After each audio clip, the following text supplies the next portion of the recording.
नमस्कार दोस्तों, जय श्री कृष्ण, राधे राधे। प्रिय दर्शकों, जो औरतें कपड़े खोलकर नहाती हैं उसके जीवन में इसका क्या असर पड़ता है। मित्रों, इस वीडियो में एक कहानी के जरिए आपको बताया जाएगा।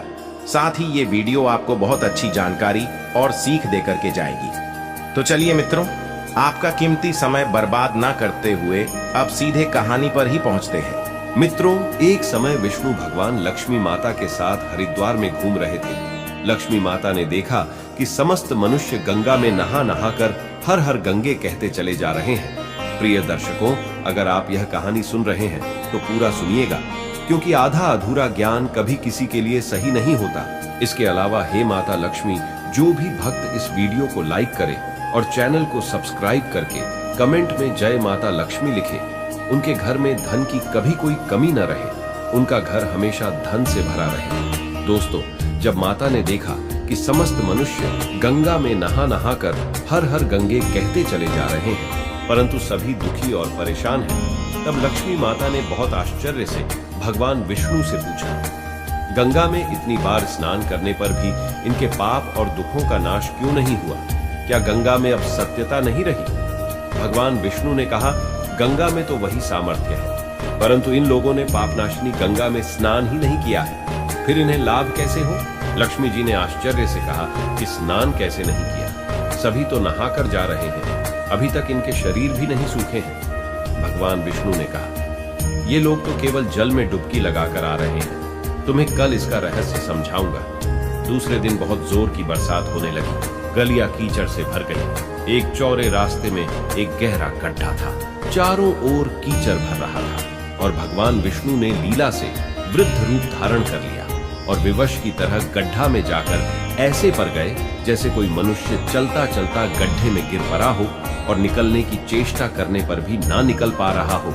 लक्ष्मी जी को उन्होंने यह समझाकर गड्ढे के पास बैठा दिया कि देखो, तुम लोगों को सुना सुना कर यूं पुकारती रहो कि मेरे वृद्ध पति अकस्मात गड्ढे में गिर पड़े हैं, कोई पुण्य आत्मा इन्हें निकालकर इनके प्राण बचाए और हम असहाय की सहायता करें। और भगवान विष्णु ने यह भी समझा दिया कि जब कोई गड्ढे में से मुझे निकालने को तैयार हो, तब इतना और कह देना कि मेरे पति सर्वथा निष्पाप है, इन्हें वही छुए जो खुद भी निष्पाप हो। यदि आप निष्पाप हैं तो इनके हाथ लगाइए, नहीं तो हाथ लगाते ही आप भस्म हो जाएंगे। लक्ष्मी जी तथास्तु कहकर गड्ढे के किनारे बैठ गई और आने जाने वालों को सुना सुनाकर भगवान विष्णु जी की सिखाई हुई बात कहने लगी। गंगा में नहाकर लोगों के दल आ रहे हैं और सुंदर युवती को यूं बैठी देखकर कईयों के मन में पाप और कईयों को कुछ धर्म का भय हुआ।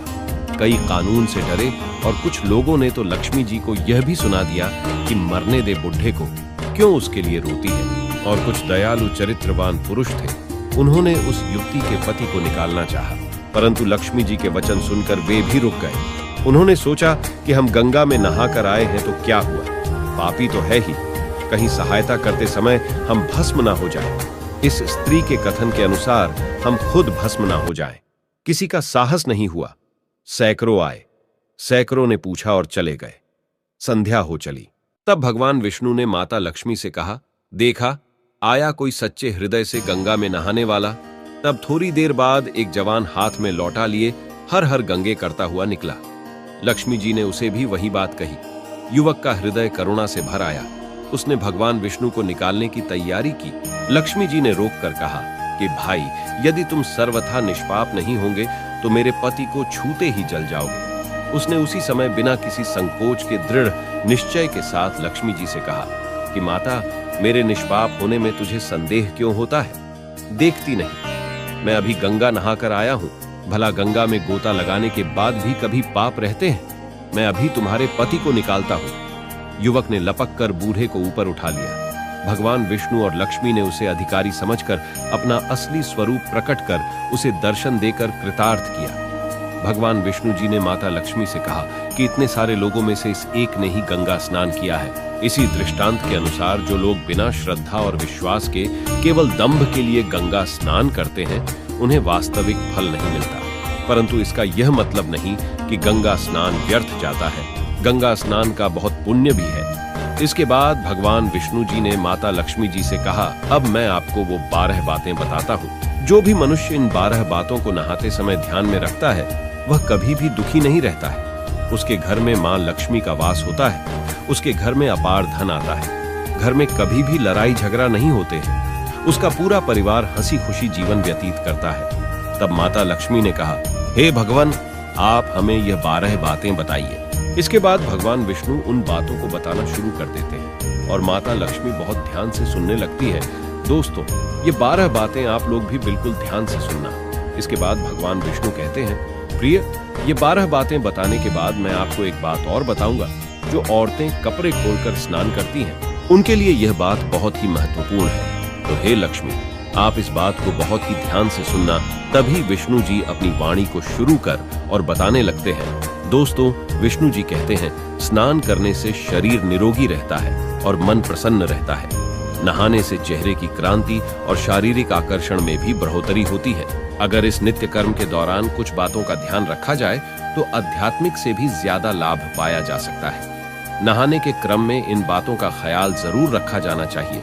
नंबर 1, स्नान करने के बाद शुद्ध होकर पूजा पाठ आदि सारे काम करने के योग्य बनते हैं, इसलिए सुबह को ही स्नान कर लेना चाहिए। नंबर 2, शास्त्रों में कहा गया है कि स्नान करने से इन 10 गुणों की प्राप्ति होती है: रूप, तेज, बाल पवित्रता, आयु, आरोग्य, निर्लोकता, तप और मेधा। नंबर 3, धन, पुष्टि व आरोग्य और स्वास्थ्य चाहने वालों को हर मौसम में और हर दिन स्नान करना चाहिए। नंबर 4, शास्त्रों में कहा गया है कि सुबह स्नान करने से पाप का नाश होता है और पुण्य मिलता है। ऐसा कहा गया है कि सुबह नहाने वालों के पास नकारात्मक शक्तियां नहीं भटकती, इसीलिए सुबह स्नान करना ही उचित है। नंबर 5, बीमारी के हालत में सिर के नीचे से ही स्नान करना चाहिए। गीले कपड़े से शरीर को पोंछ लेना एक तरह का स्नान ही कहा गया है। नंबर 6, सुबह की लालिमा छाने से पहले ही स्नान लेना श्रेष्ठ माना गया है।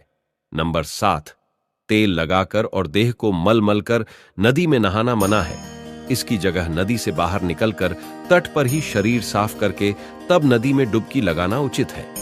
नंबर 8, जिन घाटों पर कपड़े धोए जाते हैं वहां का जल अपवित्र माना गया है, इसलिए वहां से कुछ दूर हटकर ही नहाना चाहिए। नंबर 9, नदी में 11 या 21 डुबकियां लगाना अच्छा बताया गया है। नंबर 10, पवित्र नदियों में कपड़े निचोड़ने की मनाही है। नदी में किसी तरह की गंदगी नहीं बहानी चाहिए। नंबर 11, नल की तुलना में झरने का पानी, झरने से ज्यादा नदी का पानी, नदी के पानी से किसी तीर्थ का जल, तीर्थ के जल से गंगा जल अधिक श्रेष्ठ माना गया है। नंबर 12, गंगा माता का कथन है कि स्नान करते वक्त कोई चाहे जहां भी मेरा स्मरण करेगा, मैं वहां के जल में आ जाऊंगी। इसके बाद भगवान विष्णु जी ने कहा, अब मैं आपको औरतों के बारे में बताता हूँ जो औरतें कपड़े खोलकर स्नान करती हैं। हिंदू धर्म शास्त्रों में हर एक चीज के लिए कुछ नियम बनाए गए हैं। इन नियमों में से एक है स्नान को लेकर की गई बातें। ऐसा माना जाता है कि आम व्यक्ति को शास्त्रों के नियमों का पालन जरूर करना चाहिए, जिससे उनके घर की सुख समृद्धि बनी रहती है और खुशहाली आती है। साथ में अपार धन बरसता है, माता लक्ष्मी प्रसन्न होती है। दरअसल हमारे शास्त्रों में ऐसी कई बातें लिखी गई हैं जिनका हम पालन सदियों से करते चले आ रहे हैं, लेकिन उसके कारणों के बारे में हमें अभी भी पूरी जानकारी नहीं है। ऐसे ही नियमों में से एक है निर्वस्त्र स्नान करना। आपने अक्सर घर के बड़ों को ऐसा कहते सुना होगा कि कभी भी स्नान बिना कपड़ों के यानी निर्वस्त्र नहीं करना चाहिए। अगर हम पौराणिक कथाओं की बात करें तो निर्वस्त्र स्नान की मनाही का एक सबसे बड़ा कारण कृष्ण जी के समय से जुड़ा है।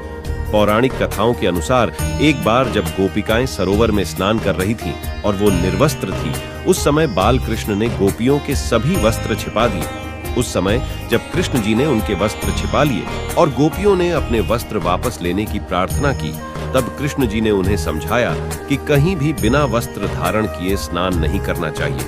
इससे जल के देवता वरुण का अपमान होता है, इसलिए आपको निर्वस्त्र स्नान न करने की सलाह दी जाती है।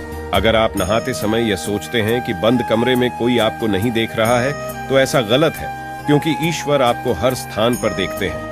और यदि आप निर्वस्त्र होकर स्नान कर रहे हैं तो यह मुख्य रूप से जल के देवता वरुण का अपमान करने जैसा होता है। निर्वस्त्र स्नान से आपको पाप लग सकता है और आर्थिक एवं शारीरिक नुकसान पहुंच सकते हैं। यदि आप निर्वस्त्र स्नान करते हैं तो आपके शरीर में नकारात्मक ऊर्जा प्रवेश करती है और आपकी मानसिकता भी नकारात्मक हो सकती है।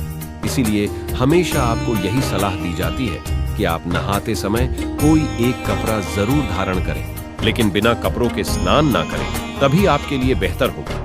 निर्वस्त्र स्नान से शरीर की सकारात्मक ऊर्जा शरीर से बाहर निकल सकती है और इसका प्रभाव आपके शरीर के साथ आपके मन मस्तिष्क में भी होता है। गरुड़ पुराण के अनुसार जब आप स्नान करते हैं तब आपके पितृ यानी मृत पूर्वज आपके आसपास मौजूद होते हैं। यदि आप निर्वस्त्र स्नान करते हैं तो आपको पितृ दोष लग सकता है। ऐसे स्नान करने से आपके पितरों को तृप्ति नहीं मिलती है और ये घर में पितृदोष का कारण बन सकता है और ये वस्त्रों से गिरने वाले जल को ग्रहण करते हैं जिनसे उनकी तृप्ति होती है। निर्वस्त्र स्नान करने से पितृ अतिरिक्त नाराज होते हैं जिनसे व्यक्ति का तेज, बल, धन और सुख नष्ट होता है। इसलिए कभी भी निर्वस्त्र होकर स्नान नहीं करना चाहिए। पुराणों के अनुसार नहाने वाला पानी पूर्वजों के हिस्से में जाता है और निर्वस्त्र होकर नहाने से इसे पितरों के समक्ष बिना कपड़ों के नहाना माना जाता है। शास्त्रों में ऐसी मान्यता है कि यदि कोई निर्वस्त्र स्नान करता है तो माता लक्ष्मी उससे रूठ सकती है। इससे आपकी कुंडली में धन हानि के योग बन सकते हैं और आपकी आर्थिक स्थिति खराब हो सकती है। इन्हीं कारणों से आपको निर्वस्त्र स्नान न करने की सलाह दी जाती है और शास्त्रों में भी इस बात की मनाही है। तो प्रिय मित्रों, कैसी लगी आपको ये जानकारी? अगर जानकारी अच्छी लगी है, पसंद आई है तो कमेंट बॉक्स में जरूर बताना और हो सके तो अपने मित्रों को भी शेयर करना और हमारे चैनल को सब्सक्राइब अवश्य करना। और दोस्तों, सच्ची श्रद्धा से कमेंट में जरूर लिखे जय श्री राम, जय हनुमान, साथ ही देवों के देव हर हर महादेव सदैव आप पर अपनी कृपा बनाए रखे। प्रिय मित्रों, वीडियो को अंत तक देखने के लिए धन्यवाद। जय श्री राम।